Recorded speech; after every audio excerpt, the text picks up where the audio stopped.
It was supposed to be a good day. I was on active duty in the Navy, and I'd been serving aboard a submarine for a couple of years by this point. It had been a long stretch of missions and drills, but we were finally in port for a few days. The crew had been given some time off, and most of the guys had scattered to spend time with their families or just relax. But for those of us on duty that night, it was a different story. We were the ones keeping the submarine operational while the rest of the crew took a break. Still, it wasn't all work and no play. We had been given permission to bring our kids on board for dinner. It wasn't something that happened all the time, but when the chance came, it felt like a little piece of normalcy in the chaos of Navy life. My wife and daughter were there with me, excited to see the submarine up close. It was a rare treat for them to be able to step inside my world for a little while, and they were in awe of the place. I was trying to make the most of it, knowing how much my family missed me during these long stretches of deployment. We sat down to eat, and for a moment, everything felt like it was going to be okay. The hum of the ship was a constant backdrop, but it almost felt like a lull, a peaceful moment before the next chapter of our lives back at sea. Then the announcement came over the 4MC. The sudden crackle of the 4MC system cut through the air, and I instantly felt the shift in the atmosphere. It was jarring. The 4MC is usually reserved for emergency situations and intercom system meant for serious, urgent matters. I remember the voice of the officer on the other end, calm but laced with a sense of urgency. Light smoke in the engine room. Fire in the engine room. Those words hit me like a punch to the gut. My heart raced as I looked around at my wife and daughter. My wife's face turned pale as she caught my reaction. I could see the worry flash in her eyes, but she didn't say anything, just looked at me, silently asking if everything was going to be okay. I didn't know the answer. At that moment, my mind went into overdrive. We weren't out to sea, thank God. We were in port, but I knew that being on a submarine, especially one submerged, is never without its dangers. A fire in the engine room could mean all kinds of things, but it always meant one thing for sure: people were going to be working their asses off to get it under control. I was trained for emergencies, but this was different. This was real. This wasn't just another drill. I immediately stood up from the table, my hands shaking a little more than I wanted to admit. "Stay here," I told my wife, trying to keep my voice steady. "I'll be right back." I didn't wait for a response. I had to go. I had to be where I was needed. And honestly, I was terrified. I bolted from the mess hall, my mind already running through the checklist of emergency procedures. The narrow hallways of the submarine felt like they were closing in on me as I rushed toward the engine room. Every step seemed heavier than the last. There was a growing sense of urgency, but I couldn't shake the feeling that I was forgetting something, or worse, something was going wrong that I wasn't aware of yet. The closer I got to the engine room, the more I could hear the chaos unfolding. The steady thrum of the submarine's machinery was replaced by the sharp, disjointed sounds of hurried footsteps and voices over the intercom. There was a low hum of alarm now, and I could feel the tension building, like the ship itself was holding its breath. As I approached the door to the engine room, I saw a few of the senior guys gathering around, already in full action mode. There was no sign of fire yet, but the smell of burning insulation hung thick in the air. The smoke was light, but enough to cause concern. My mind raced. Was it contained? Were the systems functioning properly? Was it possible that this was just a false alarm, a faulty sensor? But then the door swung open, and I could see the team already moving, setting up fire extinguishers and activating emergency systems. I could feel the heat from the room even though I wasn't inside it yet. I glanced back down the hallway, my thoughts drifting back to my family. The last thing I wanted was for them to get caught up in something dangerous. But I knew that there wasn't much I could do for them right now except focus on the task at hand. I was trained for this, I reminded myself. I had to be the calm in the storm. Still, my heart was pounding in my chest. As I stepped into the engine room, the smoke hit me in full force. It wasn't thick enough to completely obscure my vision, but it was enough to make my eyes water and my throat burn. The low hiss of fire suppression systems echoed in the background, but there was no sign of the flames yet. Just the suffocating heat, the the low buzzing of machinery, and the men moving with the precision that only years of training could instill. My mind was still in a fog. It felt surreal, like I was watching all of this happen to someone else, not to my crew, not to my submarine. But that wasn't the case. The situation was real, and it was happening right in front of me. Is it under control? I asked, trying to keep my voice steady. One of the engineers looked up, his face tense, beads of sweat dripping down his forehead despite the ventilation. Not yet, he said, his voice tight. We've got a small fire, but we're working on it. Just trying to get the ventilation right. I nodded, trying to process the information. A small fire? That was better than it being something bigger, but I wasn't foolish enough to underestimate it. Small fires on a submarine could escalate fast, and in a space like the engine room, even a small one could wreak havoc. I stepped aside as another engineer moved past me, heading to a control panel. I watched as he worked, his hands swift and precise, adjusting valves, turning knobs, and punching in codes on the emergency systems. There was something oddly reassuring about how they moved, like they had done this 1,000 times before. But even with the experts around, my thoughts kept drifting back to my wife and daughter. Were they okay? Did they know what was going on? Were they scared? I tried to shove the worry aside, knowing that focusing on the fire was my job, not to mention my responsibility. I took a deep breath and turned back to the engine room crew. Keep me posted. Let me know if you need anything. One of the senior guys gave me a quick nod. Will do, Chief. You should check on your family. I didn't want to leave, but the words made sense. My job was to ensure the ship was safe, but my family was outside, and they needed to be reassured, especially with all the commotion going on. I hesitated for just a moment, then turned on my heel, heading back down the hallway. My mind was still racing, but there was no turning back now. When I returned to the mess hall, I found my wife and daughter sitting at the table, looking uneasy but holding it together.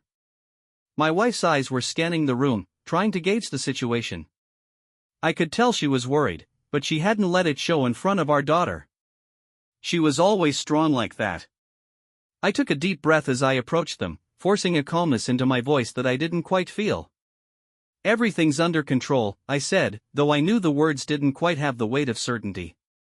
They've got it handled. She gave me a quick nod, but there was a flash of doubt in her eyes. Are you sure? She asked, her voice barely above a whisper. You've been gone a while, and you looked different when you left. I swallowed, not quite sure how to explain what I'd seen and felt. Yeah, I said, my voice rougher than I intended. It's a small fire. They're dealing with it, but it's nothing to be concerned about. It'll be fine. But even as I said those words, a part of me wasn't convinced. The smoke in the engine room was light, but it was still a fire. Submarines don't have room for mistakes, and one wrong move could change everything. Still, I couldn't let that fear leak into my words. My wife needed reassurance. She had to know I was doing everything in my power to keep us safe. I sat down with them, forcing myself to relax. Our daughter was still happily munching on her dinner, completely oblivious to the gravity of the situation. It made me sad to think that she was growing up in a world where this was a normal part of life.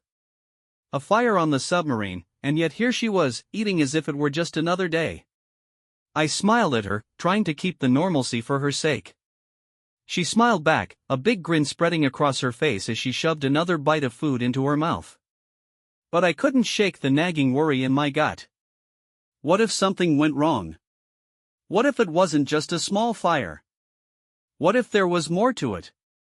My thoughts were interrupted by the sound of another announcement over the 4MC. The voice was different this time, more urgent. All hands, this is not a drill. Fire is contained, but the situation is still developing. Stand by for further instructions.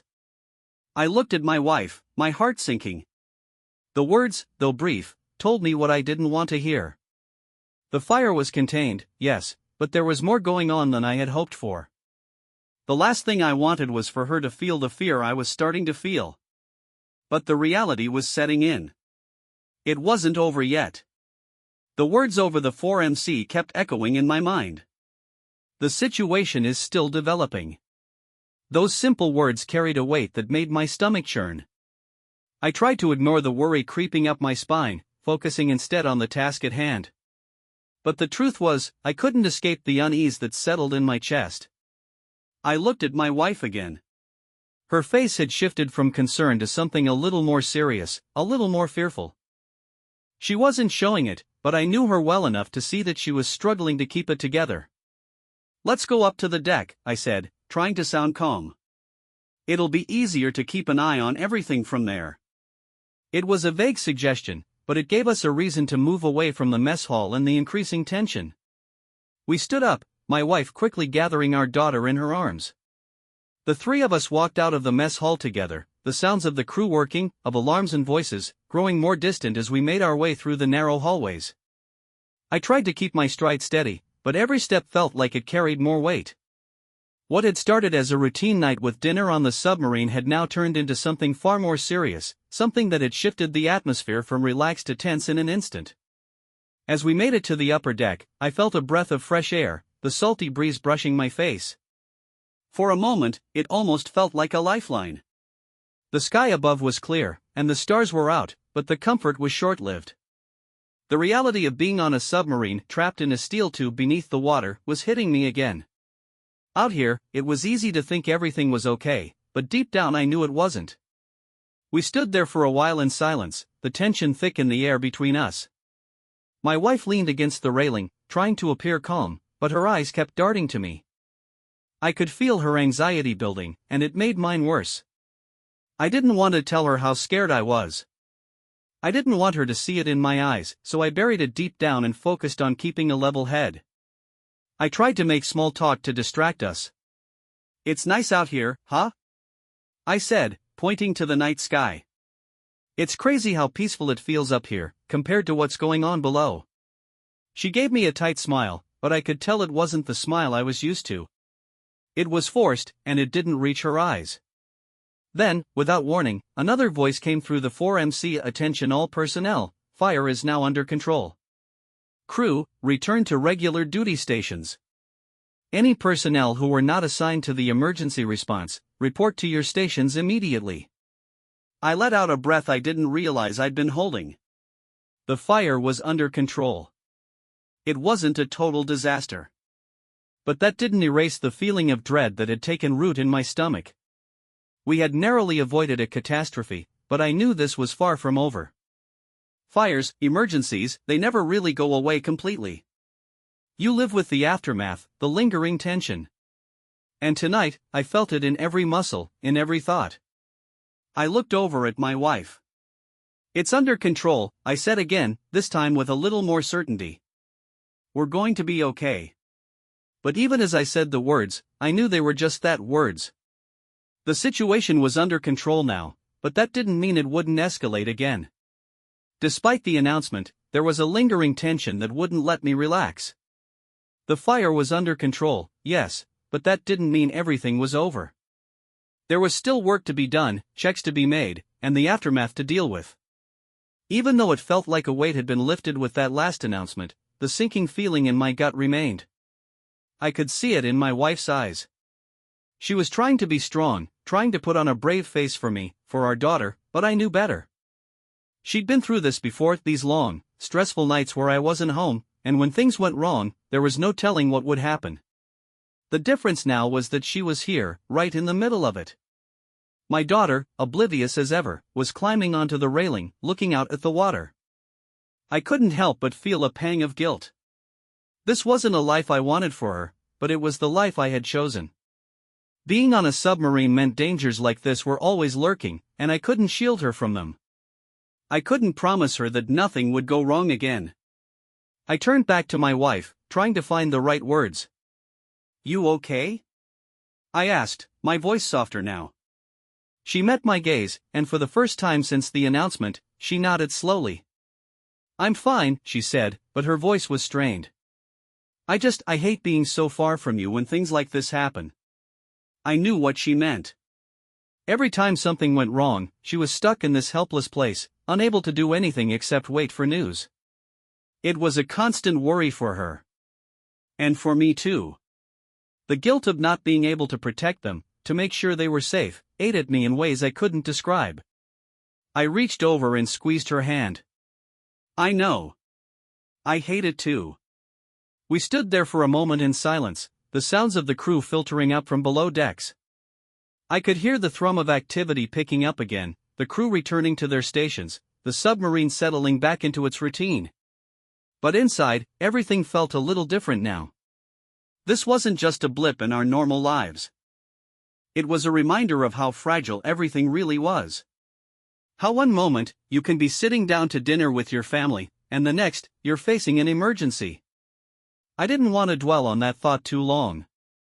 I had to focus on the now, on what I could do for my crew, for my family. And the first thing I did was make sure we all stayed together. Let's go back to the mess hall, I suggested. It's all under control now. Let's just finish our dinner and try to get back to normal. My wife gave me a small nod, and we started to make our way back inside. The tension hadn't entirely dissipated, but the worst of it was over. For now, anyway. As we walked back through the hallways, the reality of what could have happened started to hit me. How close we'd been to something much worse. A fire on a submarine isn't just a small inconvenience, it could take lives. It could end everything. The fact that we were standing here, walking back to the mess hall, felt like a second chance. I didn't know how long I'd get to keep this life, but I knew I couldn't take any of it for granted. Not anymore. We sat down again, this time with less conversation, more silence. I caught myself glancing over at the crew members still hustling around, making sure everything was accounted for.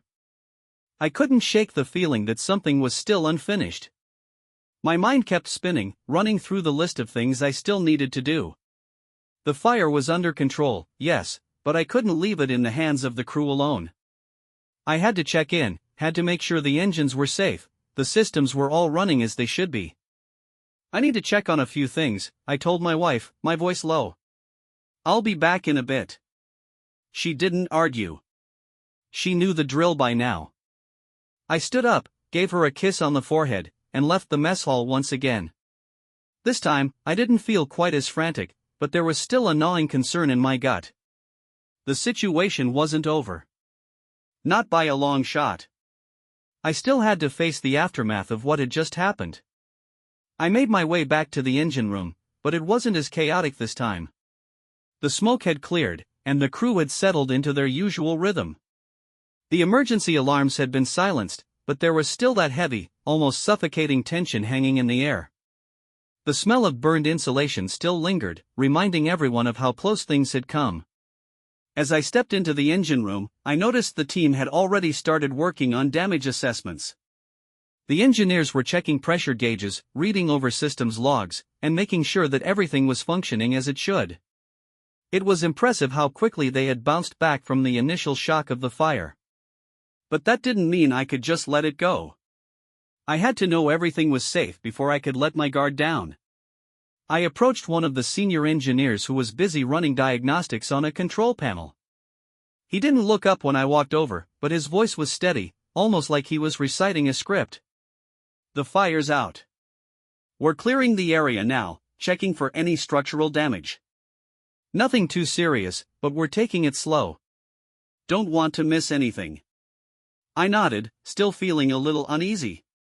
Good. Keep me updated. He gave me a brief glance, then went back to his work. There was no need for me to micromanage, but I couldn't shake the feeling that something was off. We were all trained to handle fires, especially on a submarine, but this felt different. The fact that the fire had even started in the first place bothered me. It wasn't a small issue, it was an indication of something going wrong deep in the heart of the ship's systems. Something that could potentially spiral if left unchecked. I spent the next few minutes walking the room, inspecting the various systems and ensuring everything was still functioning. As I did, I couldn't help but replay the events in my mind. The announcement, the confusion, the quick escalation, what if we hadn't caught it in time? What if there was a bigger underlying issue we hadn't identified? The more I thought about it, the more my mind raced. But I had to push that all aside. I had a job to do. If I started second-guessing every detail, I'd never get anything done. I checked in with another engineer, running through the procedures one more time to make sure we hadn't missed anything. We were all on edge, but we had to keep going. There was no time to sit around and dwell on what could have happened. This was the Navy, and in this line of work, you had to stay sharp. After a while, I felt the tension start to ease, just a little. The systems were holding up. The fire was under control. Things were starting to look okay. But even then, a part of me remained unsettled. I knew better than to assume that everything was truly fine until I could see it with my own eyes. There was always that nagging voice in the back of my head telling me to stay vigilant. Eventually, I stepped out of the engine room, still running over my mental checklist. As I made my way back to the mess hall, I couldn't help but think about the conversation I'd had with my wife earlier. She had asked if everything was okay, and I had said it was. But was it really? Would it ever be? I couldn't answer those questions yet. All I could do was focus on the moment. Right now, we were safe. Right now, the fire was under control. Right now, my family was still here, and I was still here. And maybe that was enough for tonight. By the time I made it back to the mess hall, the atmosphere had shifted. The crew was winding down, and most of the families were heading out, returning to their homes, safe and sound. My wife and daughter were still there, though. My wife gave me a soft smile when I walked in, her eyes a little tired but visibly relieved. She didn't have to say anything, just that small smile told me she understood. She could see that, even though everything was calm now, I was still carrying a weight I couldn't shake off. I sat back down at the table with them, trying to muster up the energy to carry on like everything was normal. My daughter, thankfully, was still completely oblivious to the gravity of the situation. She was chattering away about something silly, and it felt almost wrong to let her talk about normal kid stuff when I still had the lingering tension from the fire hanging over me. But at the same time, it felt like a reminder of why I was here, why I did what I did, why I couldn't let my guard down. I looked over at my wife, her hand resting on our daughter's shoulder as they shared a laugh.